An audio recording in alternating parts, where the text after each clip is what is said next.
Thank you, Mr. Chairman. I just want to get some facts out, not in any partisan way.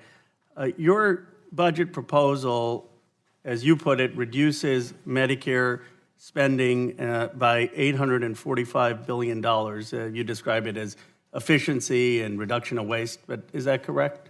No, it's not correct.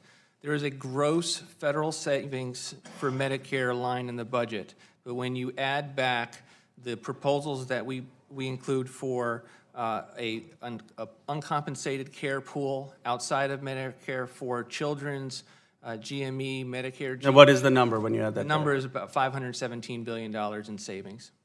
So you're saying that it reduces Medicare spending by not 500 billion. The report suggests that 500 billion of this quote unquote savings would go to the deficit. You're saying it's less than that?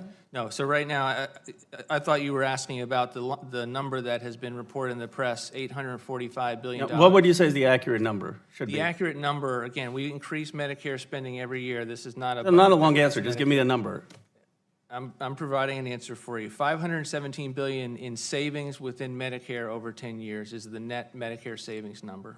So you're going to cut by $517 billion? No, sir. Medicare spending, as I mentioned, will continue to rise each and every year. Okay, but you're reducing the Medicare budget by $517 billion. We are identifying savings that would result from common sense proposals like reducing drug pricing costs. Obviously, have you endorsed the dogged bill on that? Medicare. Would you be open to the dogged bill, which reduces drug costs? I mean, I know you're saying let's reduce drug costs, and that's a great thought, but what specifically, how are you going to do it? So far, the president hasn't supported the dogged bill. The president hasn't supported any bills. I mean, would you commit today that the dogged bill, which actually could reduce costs, you would consider supporting that? We'll certainly look at analyzing any piece of legislation that's out there as it pertains to drug. Does the president have legislation on how he's going to achieve these drug reductions? We do. What is the legislation? Is there HR or Senate bill? I mean, what legislation is he supporting? We're happy to work with Congress. We're hoping that Congress. But has he proposed any legislation? We have proposals that we hope you turn into. Has anyone introduced the legislation? We're working with Congress. I know you're working. Then what legislation is there? I mean, there are thousands of bills introduced. Is there a single bill the president's introduced to be able to get the savings that you want? Congressman, we don't introduce bills. No, but you suggest bills. I mean, have you proposed? And you do. I mean, you wrote the tax bill. I mean, we specifically propose policies that Congress can turn. But you haven't worked with any single member of Congress to introduce any legislation to get this $500-some billion of reduction that you say you want. I don't think that's true. I think that. Is there a single member of Congress or bill you can point to? I think the Health and Human Service Department has an active legislative office that is working to turn these policies into actual proposals. I don't want to belabor it, but if you could maybe submit for the record what legislation we can get behind that would get $517 billion of drug cost savings. So far, I only know the dogged bill. I mean, maybe there's some other magic solution. The other thing I want to quickly go over is you propose $1 billion of cuts in the National Science Foundation. Is that correct? We have cuts to the National Science I was with Secretary Condoleezza Rice the other day. She's near my district at Stanford. She said the single biggest thing we can do for the national security of this country is double our National Science Foundation. Would it be accurate to say the president would disagree with her characterization? No, we have, in a time of $1 trillion deficits, we believe that $7 billion for the National Science Foundation is a very healthy budget. And I know, but you would disagree with her characterization that we need to double it. By definition, you're saying we need to cut it by $1 billion, correct? We think that the National Science Foundation is very important. We think I get all that, but you would disagree with her characterization that we need to double the budget. I mean, your budget on the... I had a conversation with Secretary Rice about this. I would just point out that the National Science Foundation doesn't need to be immune from looking at waste, fraud, and abuse. To the extent that they spend money on winemaking programs, they're supposed to be investing in science, and yet we still find that waste, fraud, and abuse is not something that they are free from. That's the conversation we want to have. And you're cutting the National Institute of Health budget by $4.9 billion. Is that correct? We bring the National Institutes of Health down to about $33 billion. Do you see why, I mean, not trying to be partisan, do you see why some people may think that you don't believe in science and technology when you're cutting the National Science Foundation by $1 billion, when you're cutting the National Institute of Health by $4 billion, which the Republican Congress, by the way, increased $2 billion last time, and when you're disagreeing with people like Condoleezza Rice? I mean, do you see why that perception might be there? I don't believe I understand why the perception would be there, because we look at the fact that we're spending $134 billion in research and development. That's exactly what we spent in the last 2 years. Now, we allocate it differently, but it's something that we prioritize a great deal. Thank you. Thank you, Chair. Thank you, Mr. Vaughn, for your testimony today. I wanted to talk a little bit about how your budget proposal is going to have impact on the millions of vulnerable children across this country. I wanted to tell you a little bit about the impact that I see that it will have, because I don't feel like you or this administration or Trump gets it. In America, 1 out of 5 children struggle with hunger. And for many of these children, the free lunch and breakfast that they get in school is often the only meal they get to have. Yet the budget that you're proposing, and this administration and Trump is proposing, makes a $1.7 billion cut from school meals over the next 10 years. A cut that largely would result in more than 29,000 children losing access to free school meals program in my home state of Minnesota alone. What this budget does is quite literally take food out of the mouths of children. How can these kids be expected to be present and fully present in classes, to learn in the same space as other kids? How can we expect them to reach their full potential? And how can we expect them to be able to be on the same footing as other kids around the world? I often say that budgets are a value statement, as you have many times in this committee. And you said that we are committed to having promises kept. What does this budget and your proposal in cutting the child nutrition programs say about the promises that we want to keep to children and where our values really are? Thank you for the question, Congresswoman. We don't think that our budget cuts the programs that you refer to. Specifically, we think that it's important that high-income schools that are currently grouped together right now to receive benefits because they're grouped with low-income schools, that's unfair for the programs themselves. Similarly, some of the reductions that you've talked about are with regard to one-time rescissions that are not needed to be able to cover all of the children that we currently project. And we know Congress does the same analysis. Yeah. How is the assessment made what child deserves to eat and what child doesn't? My understanding is that we should care about every single child arriving in that school, having the resources that they need to be able to get educated and be fully present. We have parents who might fall off the threshold of whatever that income is, who might not be able to pack a lunch or a breakfast or milk or a cookie or an apple for their kids. Should those kids not be able to have meals in the school so that they can be fully present in that classroom? Is that what this administration values? We believe it's important that communities that are otherwise ineligible to receive these types of benefits not receive these benefits, and that only the communities that are eligible receive them. But how is the judgment of what the value of the benefits is made? We are talking about children in our classrooms. We are talking about America's most vulnerable. Earlier, you talked about the harvest box. You said if they are not home, that they should pay a price. No, I didn't say that. That was the example you used, that if you're not home, then you pay a fee. No. So what penalty would you think should we propose for people who might not be home to receive juice or a cereal box or a canned meat? I specifically was not referring to suggesting that they should pay a penalty. The point I was making, Congresswoman, is that we don't think that it matters where you are on the income scale to be able to determine a certain level of responsibility to receive in the mail that which you are expecting to receive in the mail. We think that human beings are responsible from that standpoint. I get that. What I am saying is we have a responsibility to make sure that here in the United States, people are fed. We are talking about food. We are talking about children having food. We agree. We give humanitarian assistance to people around the world because we believe people should not experience food insecurity, people should not starve. But here in the United States, we decide to increase a defense budget that might lead to not having our budgets be fully intact, but we decide to say that we don't have enough money to feed our most vulnerable. Thank you. That is the decision we're making. I thank the chairman very much and the ranking member. I thank the director for his presence here. We're all committed to the American people.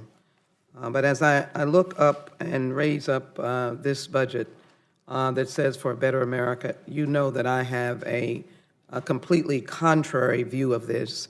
In fact, I think this hurts the most vulnerable in America and people who have worked in America, seniors who have worked in America. And so I want to pose questions along those lines.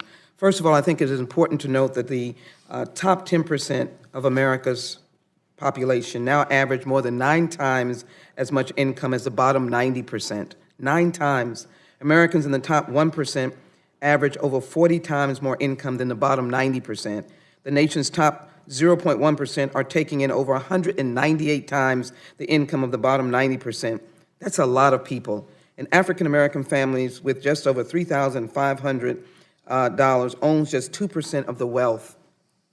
I don't believe that this budget that is interested in cutting from the very heart of the needs of people, from education to health care to the environment, $2.7 trillion, is seriously committed to working in a bipartisan manner to provide for the great America so that all people have the ability. My questions to you involve issues around Medicare, $850+ billion. How does that in any way make America better when you attack the most vulnerable? As I mentioned earlier, thank you for your statement. I do believe that budgets are about our visions for the country. It is inaccurate to say that our budget cuts Medicare by $845 billion. We increase Medicare every single year. The savings that we include and assume in this budget is $517 billion. The $845 billion number that has been reported in the press comes from the fact that there's not an assumption that we are other places outside of Medicare providing for uncompensated care and graduate medical education in our hospitals. Might I say, if I might, reclaiming my time, if I might, those kinds of shenanigans and manipulation may sound good, but it is accurate that there are cuts coming out of Medicare of $845 billion, almost $850 billion. Also, I want to take note of the fact that here's a president who engages with Russia, North Korea, wants to pull troops out of Syria and Afghanistan. So why in the world are you asking for $750 billion for defense, in contrast to the enormity of the amount of billions of dollars that you're cutting from education, environment, Medicaid, Medicare? What is the purpose of using non-defense discretionary, this statement of mandatory, which makes it sound negative, of course, from the very beginning? Why is that always the target when vulnerable people, from seniors to young people to minorities who've not had equal opportunities in many instances, as you've indicated, the income of African Americans, to the contrary of this administration's representation, it has not been good for them. Why are you going after the vulnerable in this budget? We don't think we are going after the budget, the vulnerable in this budget, Congresswoman. We think that we are trying to find reforms that make sense, that would improve the lives of the beneficiaries. I think one of the 2 points that I think are reflected in your comments that I do want to get to. I think it's fair to say, why are we always looking on the mandatory side?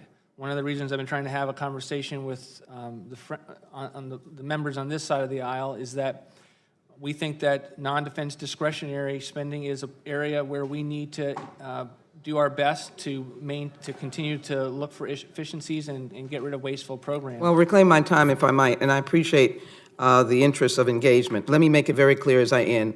This budget attacks the most vulnerable in this nation. It is unequal in wealth. The tax scam is still the most powerful undermining of growth and prosperity in this nation by pushing money toward the top 0.1% or the top 1% and leaving those who can add to the economy along the highway of despair. This budget will not go. I yield back. Thank you, Mr. Chairman, and thank you, Mr. Vought, for being here. In December of last year, somebody made a statement that said this: the U.S. spent $716 billion this year. Crazy. Do you agree with that statement? No, I don't agree with that statement. You don't agree with that statement. And then in October, there was another statement that was made that said we need to, quote, get rid of the fat, get rid of the waste. And a suggestion was made for a defense budget of $700 billion, which would have been a 2% cut over the previous fiscal year. Do you agree with that proposal? I remember the conversation that we had in terms of developing the defense budget for this budget, where we... Do you agree with that statement that the defense budget should be cut by 2% and that we should get rid of the fat and get rid of the waste? Yes or I no? certainly agree that we need to eliminate the fat and the waste. I don't So agree you that agree we with should that? have a reduction of 2%. Okay, so you have just disagreed with the President of the United States. Both of those statements were made by Donald Trump. In December, Donald Trump tweeted, the U.S. spent $716 billion this year, crazy. And then in October, Defense News reported that Trump told the cabinet to, quote, get rid of the fat, get rid of the waste, and suggested a defense budget of $700 billion, which would have been a 2% cut over the previous fiscal year. Strange support, bipartisan support between what President Trump said and what some of us have been saying for some time.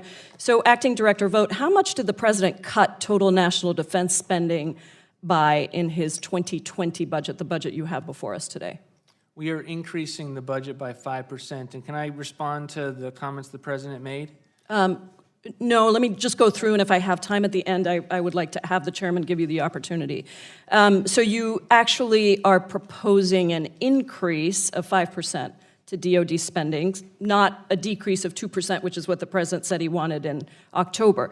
And did non-defense spending also go up by 4.7 or 5% in your budget? No, it did not. Non-defense spending went down by 5%. I have that it was cut by 9%, but is it 5%? It is 5% from the fiscal year 19 discretionary cap level. So overall, the cut is what? Overall, it's a larger cut.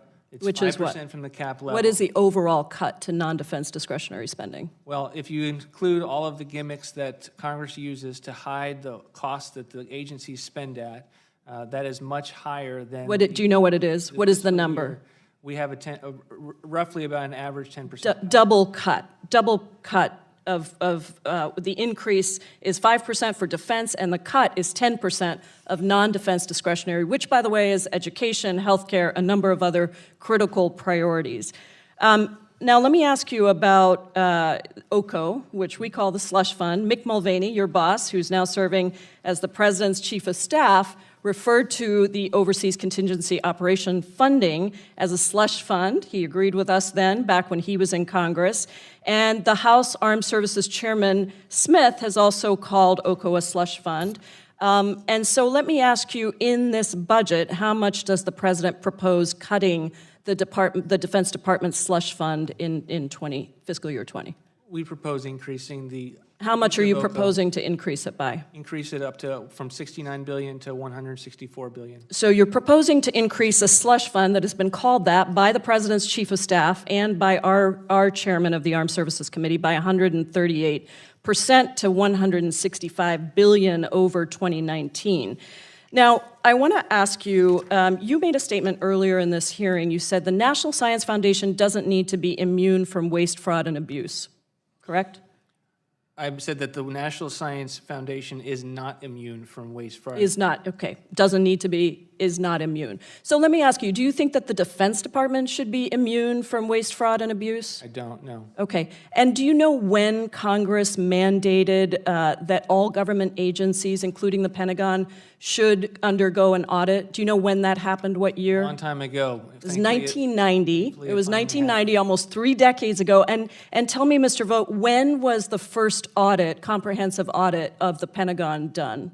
This year, under this. This year. So almost 30 years later, we do an audit of an agency that has a $716 billion budget right now. You're proposing a significant increase. And how many of the 21 individual audits that were part of this comprehensive audit of the Pentagon, how many of those failed? So where did the Pentagon just fail all these audits? Do you know, out of the 21? Off the top of my head, no, but I'm sure you do. 14 out of 21. So 2/3 of all of these audits failed, and in fact, 2 just received a passing grade.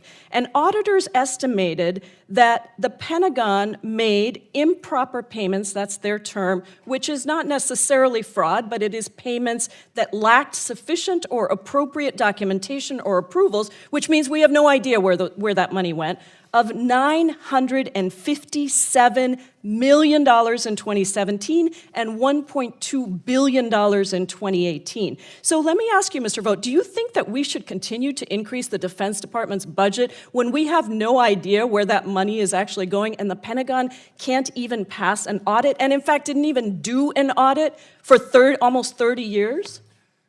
Congresswoman, we think that one of the promises kept of this budget is that we're the first administration to actually comply with the statutes of Congress to actually do the audit. And that Well, it's a that's work in good, progress. and hopefully you take that on before you ask for more money. Thank you, Mr. Chairman. I yield back. The gentlelady's time has expired.